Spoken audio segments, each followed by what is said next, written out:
Nos da mucho gusto poder estar acá, tanto ustedes que están presencialmente aquí como los que nos acompañan vía online. Bienvenidos y vamos a estudiar precisamente hoy, como habíamos anunciado en la semana pasada, estos temas que tienen que ver con las festividades del Eterno. Les pido entonces que, como dicen los pilotos, ¿no? Relájense, ¿ok? Y disfruten el vuelo. All right. El Eterno que es bueno nos asista en la clase de hoy. Bendito es su nombre porque nos ha dado el privilegio de estudiar su Torah. La semana pasada en la clase previa, y aquellos que no estuvieron en la clase previa, creo que se grabó y ustedes la pueden obtener después. Y también los que están viéndonos online pueden accesar a esta clase porque se grabó y está todavía en el aire por unas cuantas semanas más. La semana pasada estuvimos hablando de una herencia dada a los hijos de Israel. Los justos de las naciones tienen acceso a esa herencia también por su conexión con nuestro justo Mesías. Quiere decir entonces que el ciclo festivo de la Torá los incluye a ellos también y ahí tienen una porción de su herencia.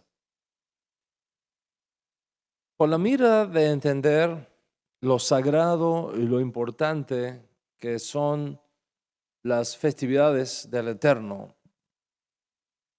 voy a enfatizar en la clase de hoy ciertas claves que son importantísimas entender para poder comprender de forma adecuada por qué la Torá, por qué la escritura sagrada, la Biblia hebrea, pone tanto énfasis en el ciclo festivo de la Torá. ¿Qué es lo que hay detrás? ¿Cuál es la fuerza? ¿Cuál es la importancia que esto tiene para el pueblo de Israel y también para los justos de las naciones? Hay una diferencia entre la cultura bíblica y la cultura secular. De la misma manera que hay una diferencia entre la historia bíblica y la historia secular. Y lo que hace la diferencia entre la cultura bíblica y la cultura secular es una sola palabra. Esa palabra es santidad. Esa palabra hace toda una diferencia. ¿Qué estoy tratando de decir con eso? Lo que estoy tratando de decir con eso es que cuando tú estudias la historia de las naciones, tú estás estudiando historia de las naciones. Pero cuando tú estudias la historia de Israel, tú estás estudiando historia sagrada.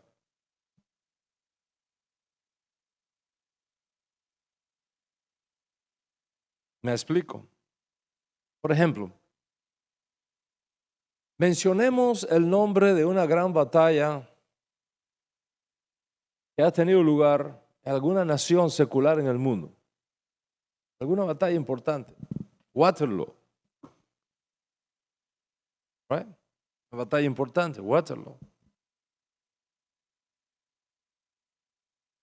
La pregunta es, ¿qué nosotros podemos aprender de la soberanía de Dios, de la inmanencia de Dios,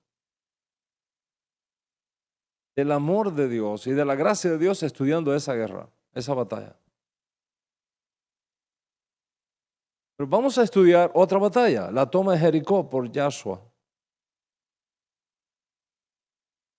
¿Qué puedes aprender del Dios de Israel estudiando esa batalla?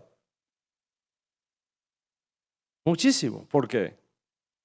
Porque allí, en ese evento que tuvo lugar, Dios estaba involucrado directamente. De modo que cuando nosotros estudiamos historia secular o cuando nosotros estudiamos la historia bíblica, esa palabra hace toda una diferencia. Lo mismo pasa cuando estudiamos la cultura. ¿Qué cosa es la cultura? ¿Cuál es la diferencia enorme que existe entre la cultura secular y la cultura bíblica? La misma palabra. ¿Qué es la cultura? Nosotros podemos definir la cultura en su forma más simple. Cultura es la forma de vida que caracteriza a un pueblo, a un grupo étnico determinado, que comparten una misma historia, que comparten una misma religión, que comparten un mismo entorno geográfico, que comparten una misma fe, que comparten una misma ideología, y que comparten prácticas y costumbres que son comunes a ese grupo. Cultura es la manera de moverse un pueblo, incluyendo su ropa, su comida, sus fiestas, sus momentos de celebración, etc. Eso es la cultura. ¿Quién es el creador de la cultura en las naciones? El ser humano. El hombre es el creador de la cultura.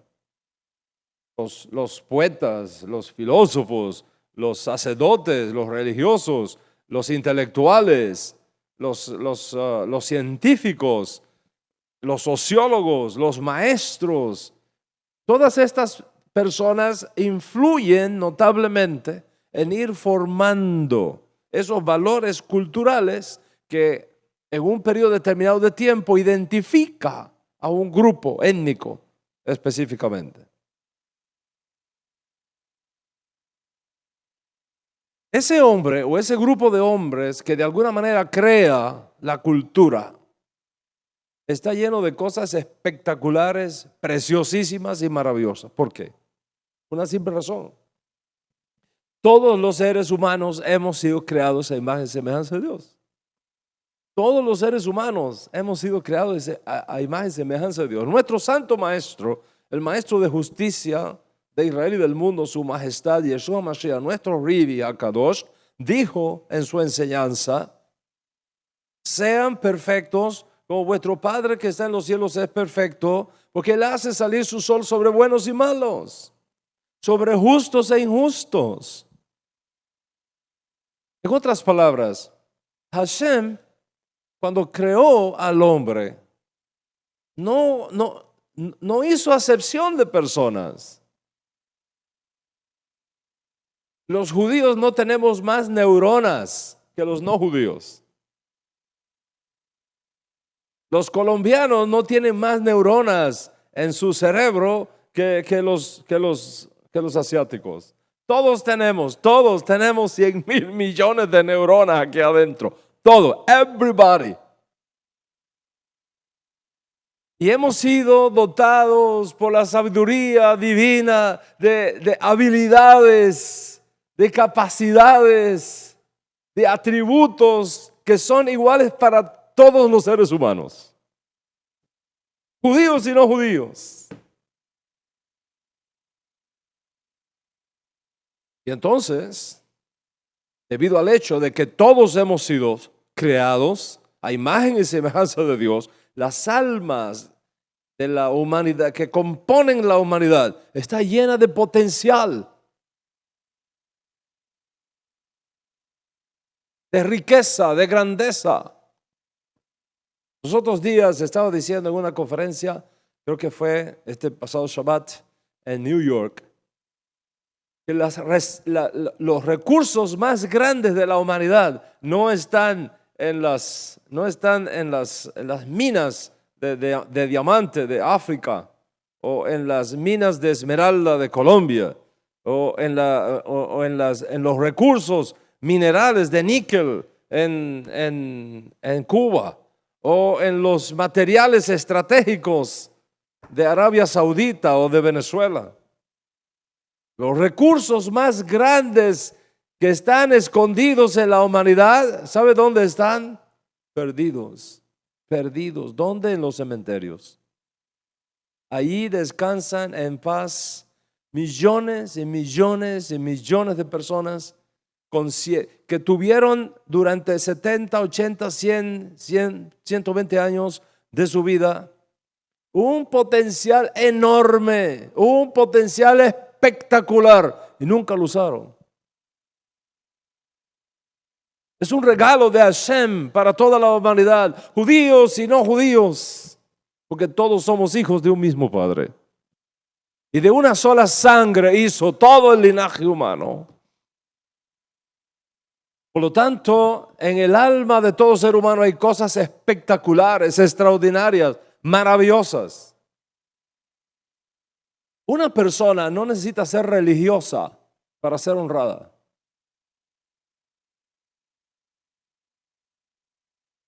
Una persona no necesita ser judía para ser inteligente.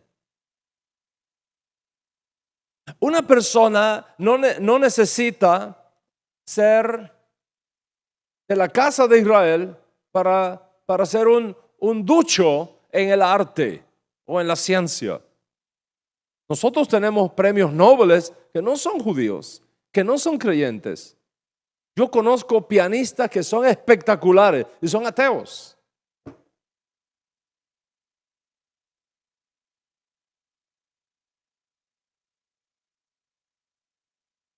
Ateos. ¿Qué es lo que estoy tratando de decir? Lo que estoy tratando de decir es que el hombre que forma la cultura ha influenciado en ella y ha insuflado en ella cosas extraordinarias y maravillosas que vienen de la gracia de nuestro Dios al crear al hombre a su imagen, al hombre a su imagen y semejanza. Por lo tanto, en todas las culturas del mundo, nosotros encontramos cosas que son espectaculares, preciosísimas, maravillosas, extraordinarias. Pero al mismo tiempo, como es el hombre el creador de esas culturas, en esas culturas está infiltrada también la debilidad del hombre. No hay cultura en el mundo que no esté infiltrada con idolatría, paganismo, conceptos y prácticas que van en contra de nuestra sagrada Torah.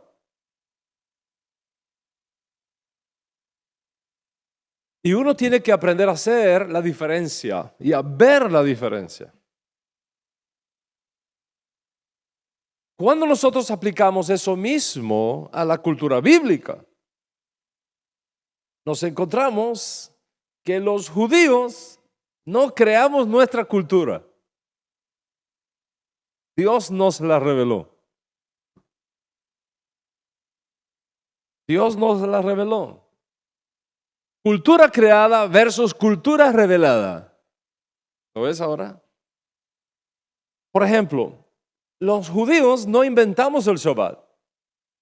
Hashem nos lo dio. Los judíos no inventamos Pesach. Hashem nos lo dio. Los judíos no inventamos Rosh Hashanah, Yom Teruah. Hashem nos lo dio. No inventamos Sukkot. Hashem nos lo dio.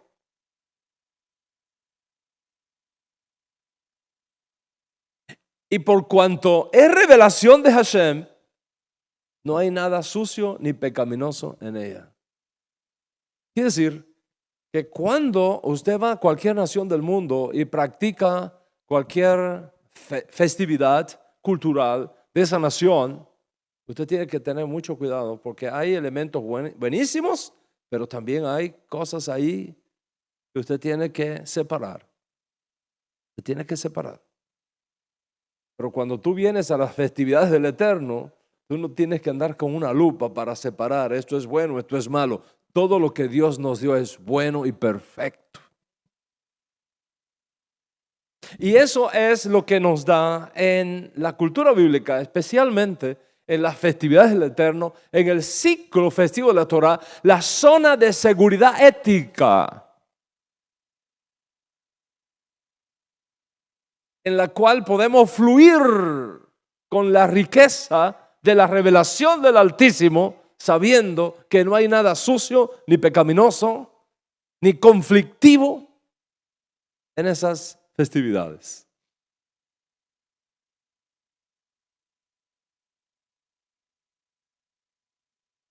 Fíjate si es así,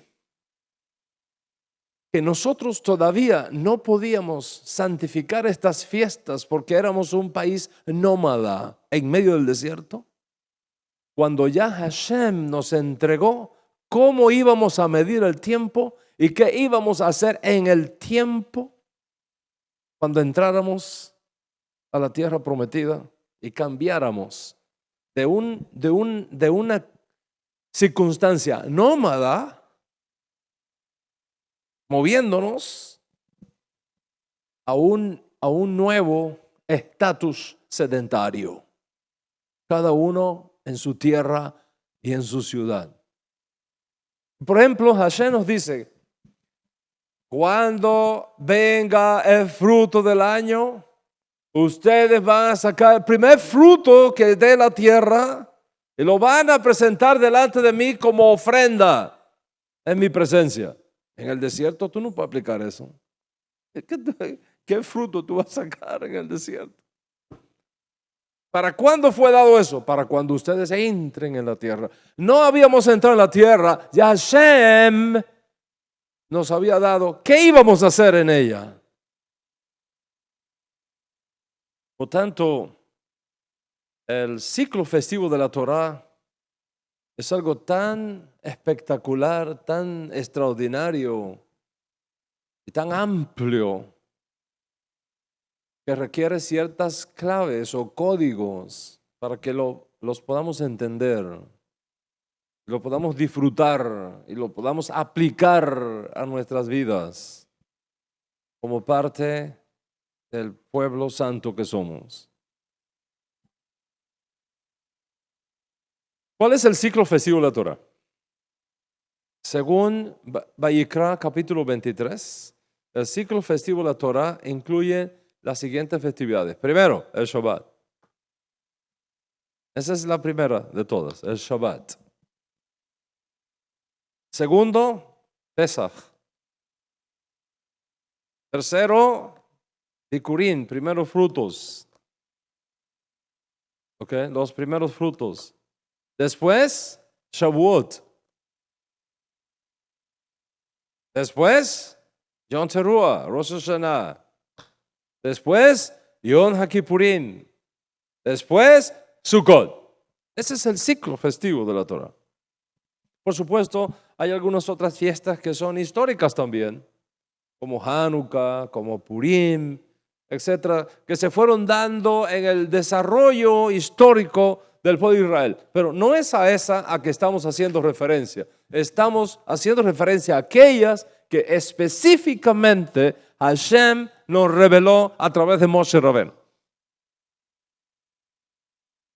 Es por eso que quiero hablarles de ello, por cuanto estamos para entrar en las festividades del verano y del otoño, con la llegada de Yom Teruah, con la llegada de Yom Kippur y con la llegada de Sukkot. Recuerden que este año 5777, es decir, en la transición de 5776 a 5777, este año Rosh Hashanah se inicia el domingo 2 de octubre a la caída del sol. El domingo 2 de octubre a la caída del sol inicia Yom Teruah. Entonces, si para Hashem esto es tan importante, ¿no lo debería ser también para nosotros? ¿Cómo podemos interpretar entonces estas festividades, este ciclo festivo de la Torah? Hay ciertas claves, ciertos códigos para poder entender esta riqueza espectacular que nosotros tenemos acá. La primera clave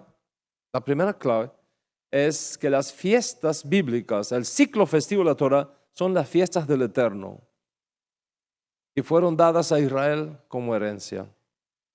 Son las fiestas del Eterno y fueron dadas a Israel como herencia. Las fiestas bíblicas pertenecen a Hashem. No pertenecen a hombre alguno. No pertenecen a hombre alguno. Pertenecen a Hashem. Dice la Torah, las fiestas de Hashem, las fiestas del Eterno, que ustedes van a tener como santas festividades, son estas, las fiestas del Eterno. Las fiestas son de Hashem. Él nos invita a sus fiestas. ¿Te imaginas? Que Hashem, el creador del universo, te invite a sus propias fiestas. ¿Cómo te sientes cuando te invitan a una boda? Imagínate que el presidente de tu nación te envíe una carta privada a tu casa diciendo, oye, mi hija se casa y quiero invitarte para que seas uno de mis invitados especiales. Presidente de la nación. Pues uno más grande que el presidente de la nación, que es el creador de los cielos y la tierra, nos está invitando a sus fiestas. La grandeza de una invitación se mide por la grandeza del que invita. Y si el que invita a ser el Lehai es Hashem, ¿te imaginas qué honor? Ese honor extraordinario que te empapa el alma, que te eleva el espíritu, que te introduce en la gloria del dominio de su reino. Es el secreto del ciclo festivo de la Torah. Don't take it for granted. Don't take it for granted. Es algo extraordinario y maravilloso. En un principio, según una antigua tradición, Hashem entregó muchas de estas festividades a las naciones y las naciones las rechazaron, no las quisieron. Y luego fueron dadas por el Eterno a nuestro pueblo Israel. De hecho, hay un chiste, ¿no? Los judíos nos reímos de todo. Usted sabe que una de las marcas de que una persona está sana emocionalmente es cuando se ríe de ella misma. ¿Ok? Pues hay un chiste, ¿no? Que el Eterno le brindó la Torah a las naciones, se las dio a los hijos de la no voy a mencionar nombre. Y los hijos le preguntaron de ese pueblo, le preguntaron, ¿y qué dice esa cosa que me estás regalando? Bueno, ahí dice, no robarás. Y dice, no, sí, nosotros vimos el robo, yo no quiero eso. Y se la dio a otra nación X, no voy a decir el nombre que menciona el Midrash. Se lo menciona y le dice, sí, está bien, pero ¿qué dice ese libro que está ahí? Dice, no matarás. Dice, no me conviene si nosotros vivimos de matar a la gente y quedarnos con los... No queremos eso. Y así estaba preocupado, dice, nadie quiere mi Torah. Déjeme dársela a estos... Voy a dársela a estos esclavos que acaban de salir de Egipto. A ver, ¿ustedes quieren mi Torah? Y el judío le preguntó, ¿cuánto vale? Y Dios le dijo, no, nada, es gratis. Dice, bueno, dame 2. Y por eso es que Moshe baja con las 2 tablas de la ley. Hay otro midrash muy interesante, ¿no? Que Hashem estaba tan preocupado que nadie quería su Torah y el pueblo judío era la última opción, el último que quedaba. ¿Y qué hizo el Eterno? Tomó el monte Sinaí, lo levantó en la mano y le dijo, si no la aceptan, los entierro a todos debajo de este monte. Y los judíos dijeron, sí, la aceptamos. En fin, lo que estoy tratando de decir con esto es que la primera clave para entender las festividades del Eterno es que no son nuestras, son de Hashem. Son de Hashem. ¿En qué sentido esta clave es tan importante? ¿En qué sentido esta clave es tan importante? Este criterio, este primer criterio o código para entender las festividades del Eterno. Hay que tener mucho cuidado en la Escritura con ciertas expresiones que aparecen en la Escritura. Por ejemplo, Isaías capítulo 1 dice lo siguiente: estoy cansado de vuestras fiestas solemnes, de vuestros días de Shabbat, de vuestras lunas nuevas. Hastiado estoy de todo eso. Mi alma está cansada de todo eso. Una persona que no tiene este código y lee eso, dice, pero si eso pasó, si Dios mismo, ni Dios mismo acepta eso. Fíjate que le dijo a su pueblo, yo estoy hastiado de esas cosas. Entonces, ¿cómo me vas a ofrecer algo que Dios mismo está hastiado de eso?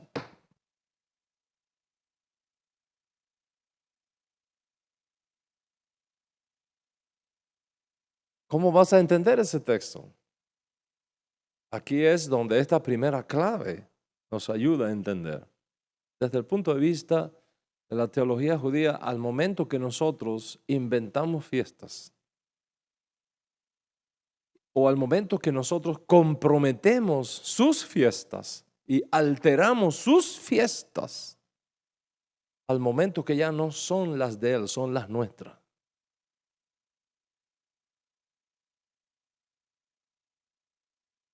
Recuerda que cuando el profeta Isaías habló de estas cosas, habían ocurrido muchos hechos dramáticos en Israel.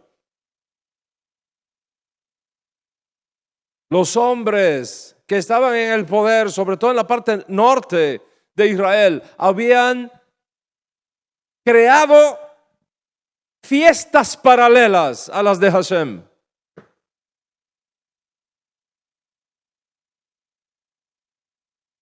Y al momento que tú alteras lo que Dios te ha dado, al momento que son tus fiestas, no mis fiestas. Cuando Hashem dice, vuestras fiestas solemnes es las que ustedes mismos se han creado, no las mías.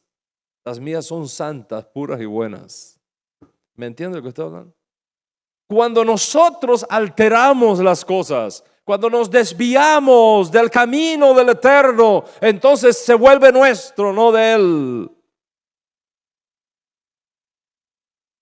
Por ejemplo, cuando Hashem saca a nuestro pueblo Israel de Egipto y nuestro pueblo andaba por el camino correcto, Hashem dice, este es mi pueblo, deja ir a mi pueblo.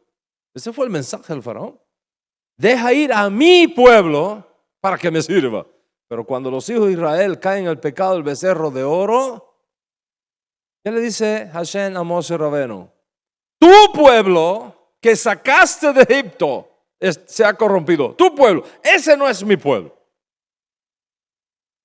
Ese es tu pueblo.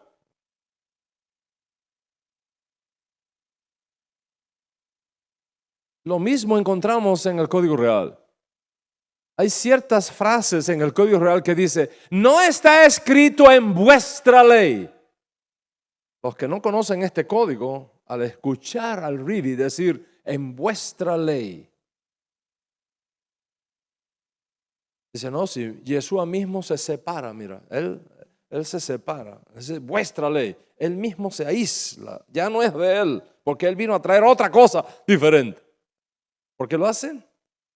Que no entienden este código. De que al momento que interpretamos mal la Torá y al momento que nos desviamos de los principios sagrados de la Torá, ya no es la ley de Hashem, es vuestra ley.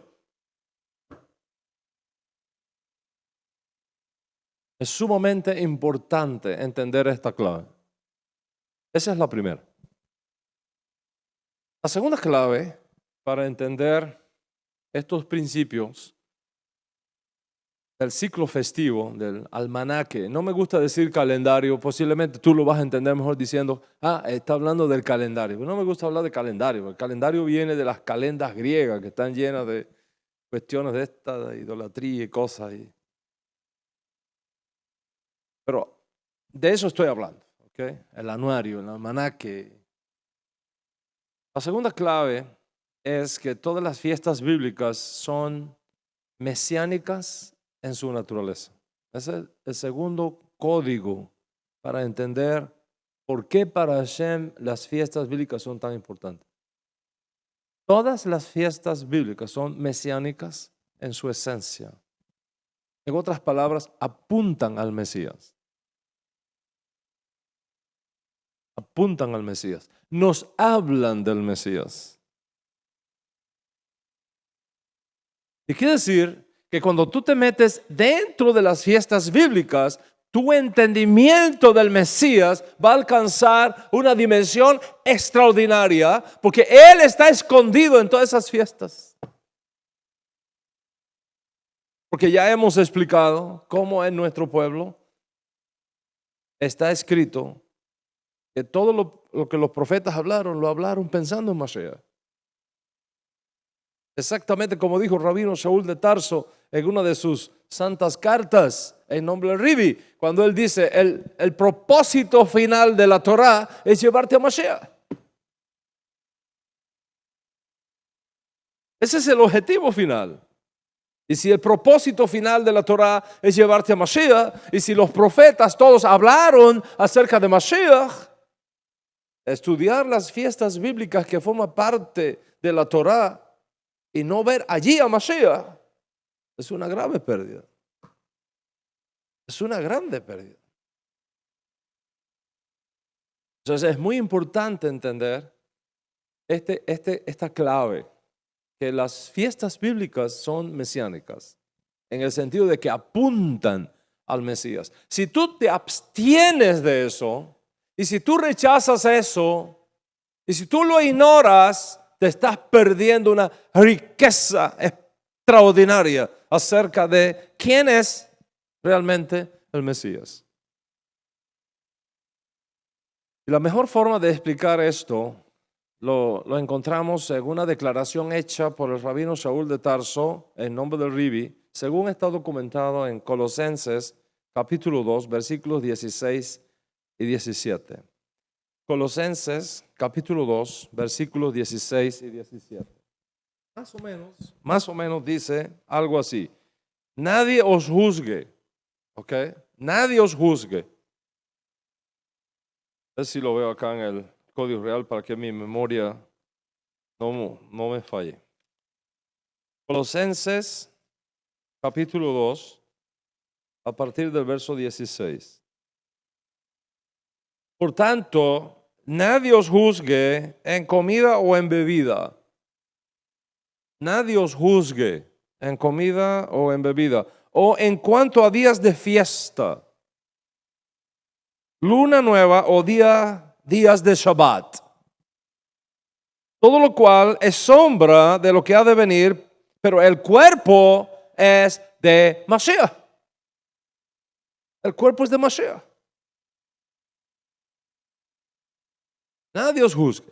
¿Qué significa esta declaración del rabino Shaul de Tarso? Primero, les voy a compartir la interpretación no judía tradicional que se ha hecho de este versículo.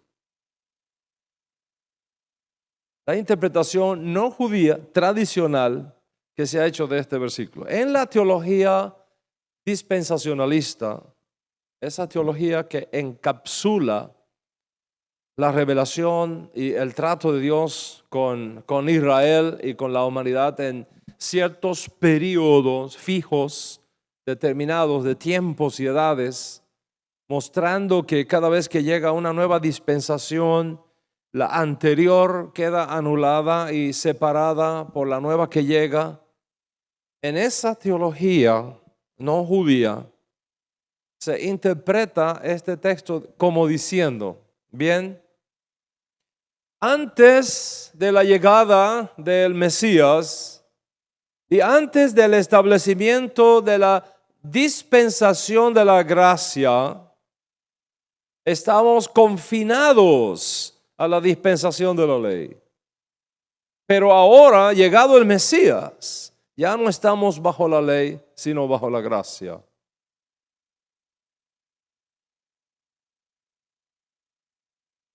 ¿No ve?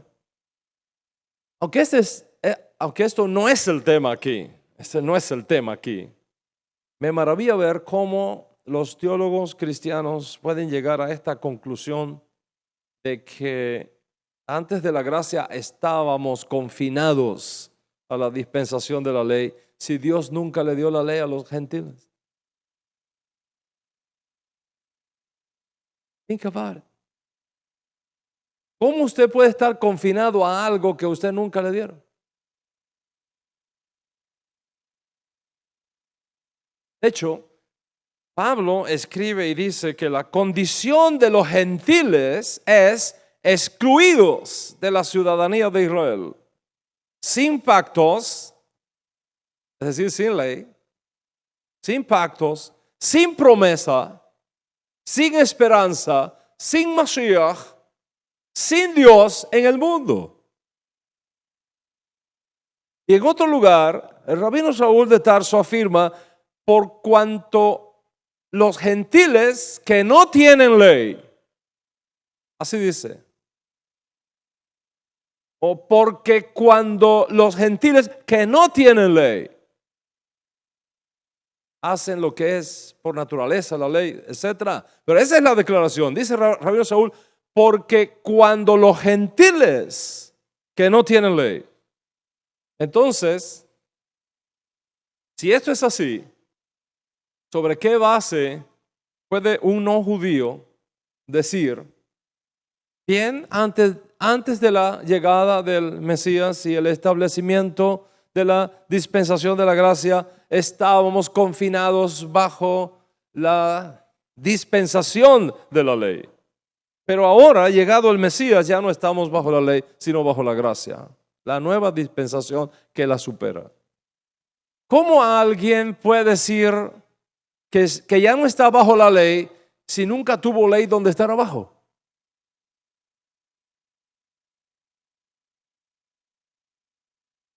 Creo que me entiende lo que estamos hablando. Un pastor que quiero muchísimo me dijo en una conferencia, rabino, es que Cristo nos redimió de la maldición de la ley. Estas son aguas profundas ya. Cristo nos redimió de la maldición de la ley. Y yo le dije, ¿de qué maldición de la ley te puede liberar si tú nunca has tenido ley?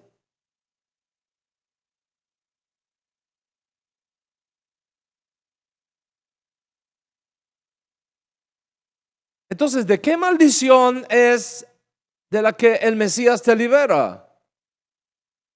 La maldición de la ley de la cual el Mesías libera al no judío es la maldición de haberse quedado sin pacto, sin promesa, sin esperanza, sin Mesías, sin Dios en el mundo. De eso es que te libera. Vamos a explicar esto. Cuando Dios escogió a Israel como nación del pacto, ¿qué pasó con los gentiles? Quedaron excluidos. Quedaron excluidos. Y se quedaron sin pacto, sin promesa, sin esperanza, sin Dios en el mundo. La elección de Israel como pueblo de Dios, la elección de Israel como familia de Dios, la elección de Israel como pueblo escogido inevitablemente causó que las demás naciones quedaran fuera de esa categoría. Israel tiene pacto, Israel tiene promesa, Israel tiene esperanza, Israel tiene al uno y único Dios verdadero, Israel tiene al Mesías, pero los gentiles no tienen nada de eso. Lo perdieron en la Torre de Babel y lo perdieron en la elección de Israel al pie del monte Sinaí. ¿Qué queda entonces? ¿Cuál es el perfil ¿O cómo sería la categorización de una persona que está sin pacto, sin promesa, sin esperanza, sin Mesías y sin Dios en el mundo? ¿Quieres una maldición mayor que un ser humano que esté sin Dios, sin esperanza, sin pacto, sin promesa en el mundo? Venido el Mesías y establecido un canal de apertura para que los no judíos puedan ser injertados en el olivo natural, la maldición de haberse quedado sin pactos, la maldición de haberse quedado sin promesas fue quitada. Y ahora, por los méritos del Mesías, los no judíos son cortados del olivo silvestre e injertados en el olivo natural, y ahora ellos también, como nosotros, tienen a Dios, tienen al Mesías, tienen esperanza. Se les fue la maldición de la idolatría y les vino la bendición de convertirse en justos de las naciones bajo el amparo de la Shekinah del Dios de Israel.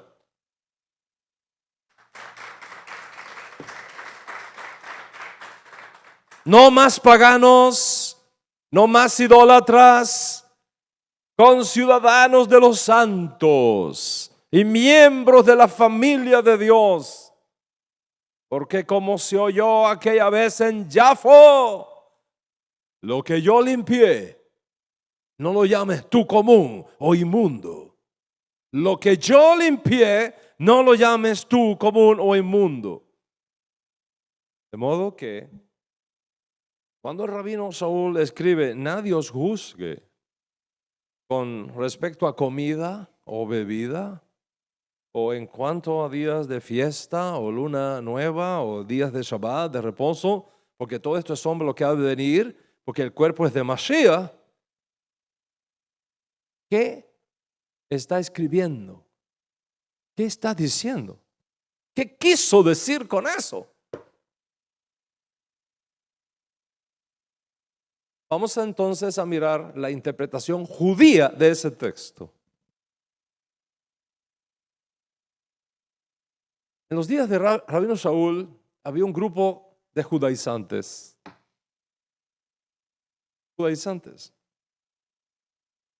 Que enseñaban contra la doctrina de Mashiach, contra la enseñanza de Mashiach, contra la enseñanza de los discípulos de Yeshua originarios, que los gentiles tenían que hacerse judíos si querían ser parte de la comunidad y si querían tener asegurada una porción en el mundo por venir.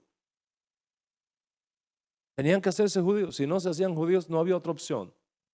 Eso de justo de las naciones, tienen que hacerse judíos. Si quieren ser parte de la comunidad de Israel, tienen que hacerse judíos. Estaban juzgando a los primeros creyentes del primer siglo cuando los vieron santificando las fiestas bíblicas, incluyendo el Shabbat. Hey, ¿qué haces? Tú no tienes por qué estar comiendo comida kosher. ¿Qué haces comiendo comida kosher? Tú puedes seguir comiendo cucaracha y ratón y puerco y langosta y camarón.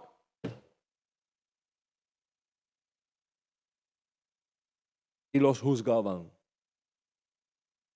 Juzgaban a los creyentes de origen gentil porque ya no comían puerco, porque ya no comían gusanos. Los juzgaban. Tú no eres judío, tú puedes seguir comiendo eso. ¿Qué haces? ¿Qué haces santificando Shabbat? Sigue con tu domingo en honor del Dios Sol. ¿Qué haces guardando Shabbat? Sigue con tu domingo. Para eso los gentiles crearon el culto al Dios Sol en domingo. No toques nuestro sagrado Shabbat. Sigue con tu Dios Sol por allá. Y lo juzgaban cuando veían que los creyentes de origen no judío se reunían en la sinagoga.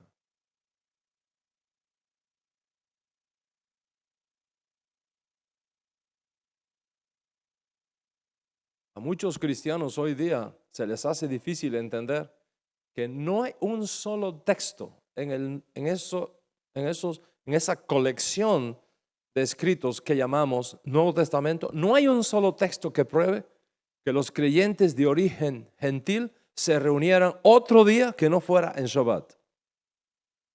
Si tú te reúnes el domingo y dices que ese es el día del Señor, es porque estás siguiendo a Roma, no a los apóstoles, no al Nuevo Testamento. Estás siguiendo el catecismo romano, no el Nuevo Testamento. Espero no hacerme tu enemigo por decirte la verdad. Pero yo creo que llegó un tiempo para que por lo menos los cristianos evangélicos se paren y digan, basta ya seguir bajo la autoridad de Roma. Basta ya seguir doblando la cabeza frente al Papa. It's enough. It's enough. Es un concepto espiritual. Tú te puedes reunir cualquier día de la semana, el domingo, el lunes, el martes, el miércoles, el día que tú quieras, te puedes reunir el día que tú quieras. Pero no me vengas a decir que el lunes es el día del Señor. No me vengas a decir que el domingo es el día del Señor. No me vengas a decir que el viernes es el día del Señor. El Shabbat es el día del Señor. Eso no se puede cambiar.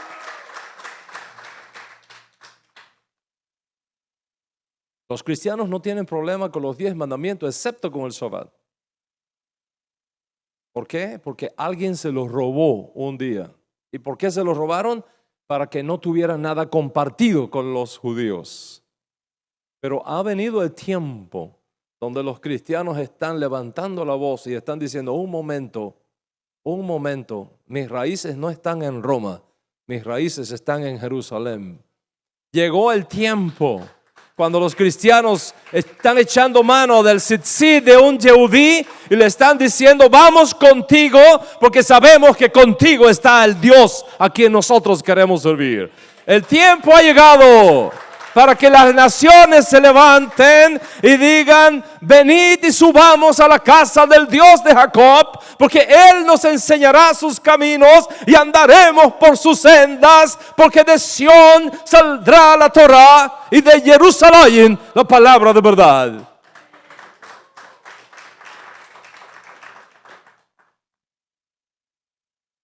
Hey, ¿qué haces santificando luna nueva? Eso es para nosotros. Sigue tú con tus festividades paganas. No toques eso, que eso es nuestro, de los judíos. Y así sucesivamente. Y aquellos judaizantes iban detrás de Pablo, sembrando confusión y caos en las comunidades.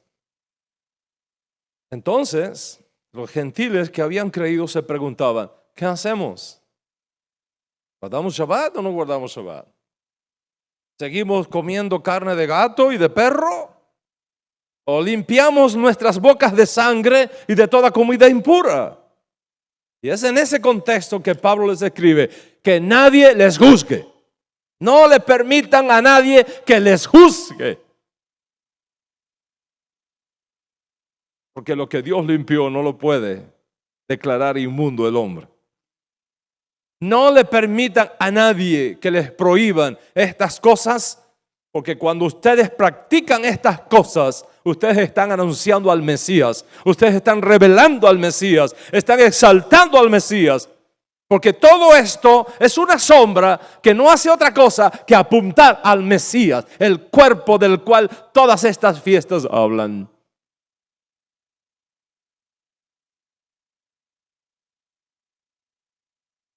¿Qué significa esto?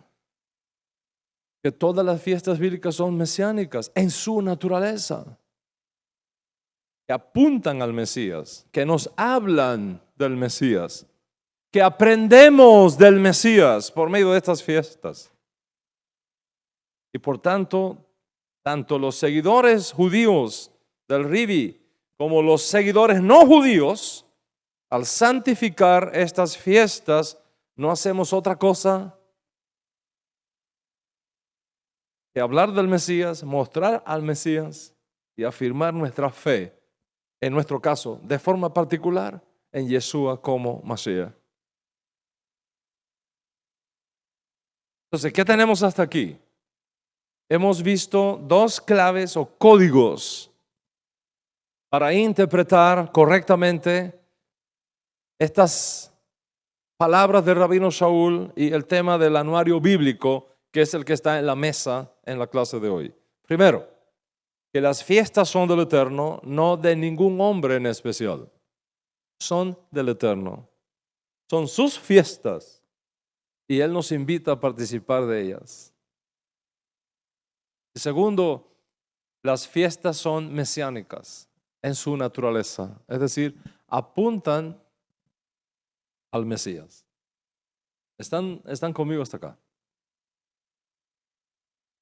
El tercer código para entender el ciclo festivo de la Torá, el anuario bíblico, es muy interesante.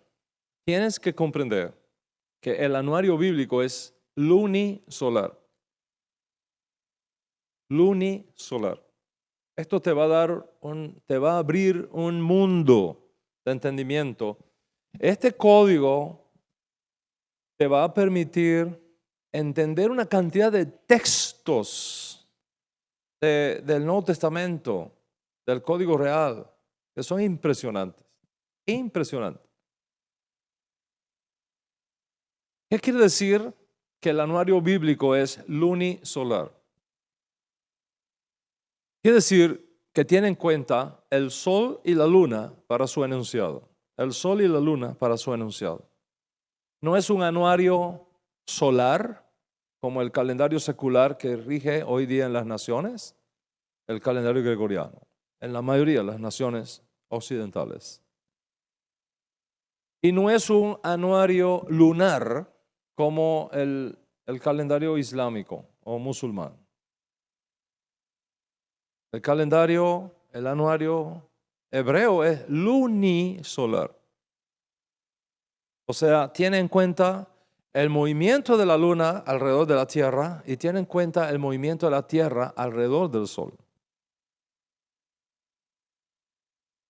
Si tú no entiendes eso, vas a tener problemas en comprender muchos de los secretos de las festividades bíblicas.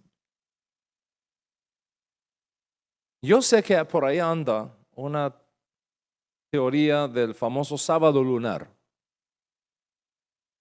Y según los defensores del sábado lunar, como la luna es la que da el mes, el día siguiente al de la luna nueva lo cuentan como primer día del mes y como primer día de la semana.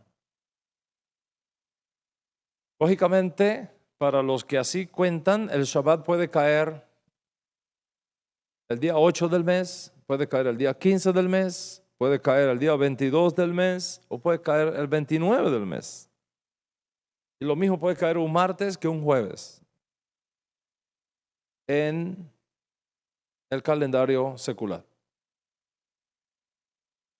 Porque esto es un asunto que ya yo he hablado y he enseñado y he explicado en otras clases, solamente voy a presentar un punto aquí. No puede ser lunar el calendario bíblico por una simple razón. Una simple razón. Porque la Torá afirma que Pesaj, la fiesta de Pesaj, el festival de Pesaj, la Pascua judía, siempre tiene que caer en el mes de Aviv. Siempre tiene que caer en el mes de Aviv. Éxodo capítulo 12, a partir del verso 1, claramente establece que en el mes de Aviv, que es el mes que abre la primavera, tú santificarás esta fiesta, Hashem. Por tanto, Aviv, el mes de Aviv, Aviv quiere decir primavera en hebreo, siempre tiene que ser el escenario del tiempo para Pesaj, para Pascua. Si seguimos la cuenta de los días de la semana y los meses por la luna, y exclusivamente por la luna, habrá años cuando Pesaj caerá en verano. años cuando pesa caerá en otoño, años cuando caerá en invierno y finalmente otra vez en primavera. Como sucede, por ejemplo, con algunas de las festividades del pueblo islámico, el Ramadán, por ejemplo, que lo mismo que hay en la primavera que en el verano, que se mueve por el año, porque es lunar. Lógicamente, la Torá no permite eso. Consecuentemente, por ese solo argumento, no puede ser lunar. Tiene que ser lunisolar.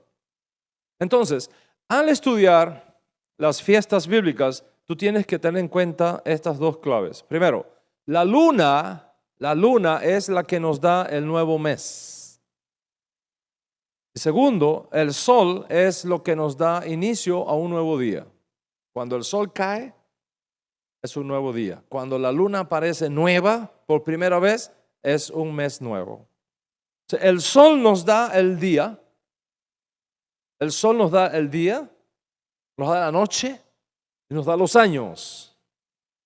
El día comienza a la caída del sol en el calendario judío. A la caída del sol, no antes, no después. Cuando el sol oscurece, se inicia un nuevo día. Quiere decir que teniendo en cuenta ambos sistemas, el calendario judío y el calendario gregoriano, el primer día de la semana en el calendario judío no es el domingo por la mañana en el calendario secular, es sábado en la noche. Porque el día comienza a la caída del sol. ¿Estás conmigo hasta ahí? Aplica eso ahora, aplica ese código a los datos que nosotros tenemos en el código real, en el Nuevo Testamento. Por ejemplo, en Memorias Apostólicas, capítulo 20, verso 7, si mal no recuerdo, dice, el primer día de la semana, reunidos los discípulos para partir el pan, Pablo alargó el discurso hasta la madrugada. Cuando una persona no tiene este código y lee, el primer día de la semana, reunidos los discípulos para partir el pan, ¿qué piensa? ¿Qué es el primer día de la semana? Domingo. Domingo, porque en el calendario secular el primer día de la semana es domingo. Lógicamente, si la Biblia que yo estoy leyendo me dice el primer día de la semana y en mi mindset, el primer día de la semana es domingo, entonces lógicamente cuando yo leo eso yo digo domingo. Pero cuando tú entiendes este código de que el calendario judío no funciona igual y que este documento que se escribió ahí se escribió por un judío y teniendo un contexto judío, entonces tú no puedes aplicar una medida cultural no judía para interpretar un texto judío, porque vas a llegar a conclusiones equivocadas. ¿Me sigue? Tienes que aplicar conceptos judíos a textos judíos y no traer culturas extrañas, ideas extrañas para interpretar un texto judío. Eso es importante porque las palabras cambian de significado de cultura en cultura. Si yo les hablo ahora en venezolano, excepto los venezolanos que están aquí, posiblemente no me entiendan. De, oye, chamo, dile al pana que deje ir al pavo a la casa y que no sea pichirre. ¿Ah? Tú eres venezolano, lo entendiste. Mira, él entendió perfectamente. Muchos de ustedes le pasó por acá. ¿Por qué? Porque si tú vas a un diccionario y encuentras pavo, familia de las aves de multicolores, etc. Está hablando del reino animal. Y en Venezuela, pavo significa teenager, adolescente, muchacho. Pichirre no es el pichón del pavo. Pichirre es, mira, avaro, duro, que le dé plata y deje ir al muchacho a la fiesta. Eso es lo que está diciendo. Y si te hablo en cubano, no clásico, cubano de la calle. Oye, chamo, supiste que pasó a la jeva, el tipo con el techo malo, cogió una lágrima de San Pedro y se le endilló por el socairo. Explícame. Mira, Carlito se ríe porque hace así, claro, cubano. Socairo son los ojos, una lágrima de San Pedro es una piedra. Techo malo, el tipo era negrito. Imagínate, él le tiró una piedra por la cabeza y le dio un golpe al muchacho. Eso es lo que está diciendo.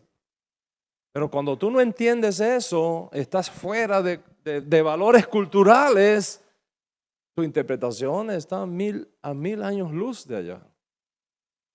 Uno de los textos pruebas de que Yeshua cambió del sábado para el domingo, que los apóstoles cambiaron del sábado para el domingo, es este texto. Mira, le dicen a la gente, mira, ¿cuándo se reunían? El primer día de la semana. ¿Cuál es el primer día de la semana? La gente dice, domingo. Ah, pues por eso es que nos reunimos el domingo. Salvajada. Desastre. ¿Por qué? Primer día de la semana inicia en el calendario hebreo a la caída del sol. Fíjate, pon la lógica. Dice, Pablo alargó el discurso hasta la madrugada. Imagínate que primer día de la semana significa domingo a las 9 de la mañana en la escuela dominical. Y que Pablo comienza el discurso a las 9 de la mañana y alargó el discurso hasta la madrugada. ¿Cuántas horas estuvo hablando Pablo? Desde las 9 de la mañana hasta las 3 de la mañana. ¿Cuántas horas son?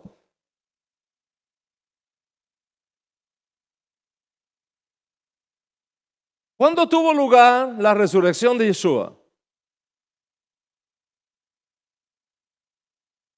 ¿Cuándo tuvo lugar? Ojo, nadie vio la resurrección. Nadie vio la resurrección.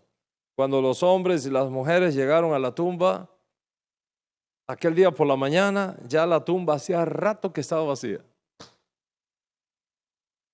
Ya la resurrección había tenido lugar. ¿Cuándo tuvo lugar? El primer día de la semana. Pero ¿cuándo se inicia el primer día de la semana en el calendario hebreo? A la caída del sol del Shabbat. Cae y se inicia el primer día de la semana. Así que podemos decir, ¿sabes qué? Yeshua resucitó el sábado por la noche. Porque el cambio de sábado para domingo en el calendario secular no se da sino hasta las 12 de la noche. Cuando en el calendario gregoriano el reloj pasa a las 12 de la noche, comienza el domingo. Pero esas primeras 6 horas desde la caída del sol hasta ese cambio todavía en el calendario hebreo es primer día de la semana. Hace rato que el primer día de la semana comenzó. Entonces se le enseña a la gente, no, mira, como Jesús resucitó el domingo por la mañana, ahí estableció un nuevo día. Es un nuevo día. El domingo por la mañana es un nuevo día. Jesús resucitó, ya cambió, estamos en la gracia, se acabó la ley, un nuevo día, vamos. ¿Cuál es el resultado de eso? ¿Por qué pasa eso? ¿Por mala intención? No. No, para nada. Los cristianos no tienen la menor idea de lo que está detrás de eso. Es que le enseñaron mal. ¿Es culpa del pastor? Tampoco es culpa del pastor. El pastor lo enseñaron así en el seminario.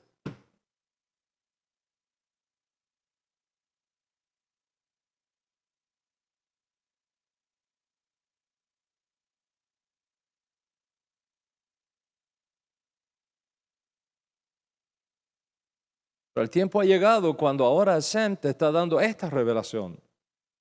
¿Qué vas a hacer con ella? De ahora en adelante es tu responsabilidad. Tu responsabilidad. Son códigos, son claves importantísimas para poder entender esta riqueza que está en la mesa. El próximo domingo 2 de octubre, como dije, a la caída del sol tendremos el inicio de la fiesta Yom Teruah, día de tocar el shofar. Por cierto, el último shofar. El último shofar. No cualquier shofar, el último shofar. Y esta es precisamente la cuarta clave para entender las fiestas bíblicas, el shofar. Y de eso voy a hablarte, solo que será la próxima semana, porque nuestro tiempo ahora ha concluido. Desde el Centro Cultural Hebraico Benediction del Doral, Miami, Florida, para todos ustedes que han estado con nosotros, un fuerte abrazo. Shalom, shalom, Laila Tov, hasta la próxima semana.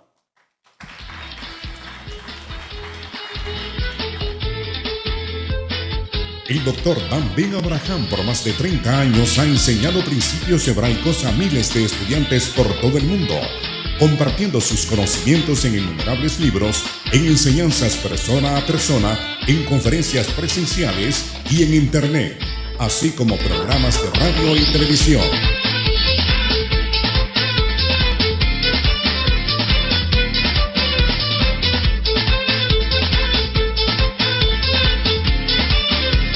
Usted puede acceder a todo este material en www.toradiario.org.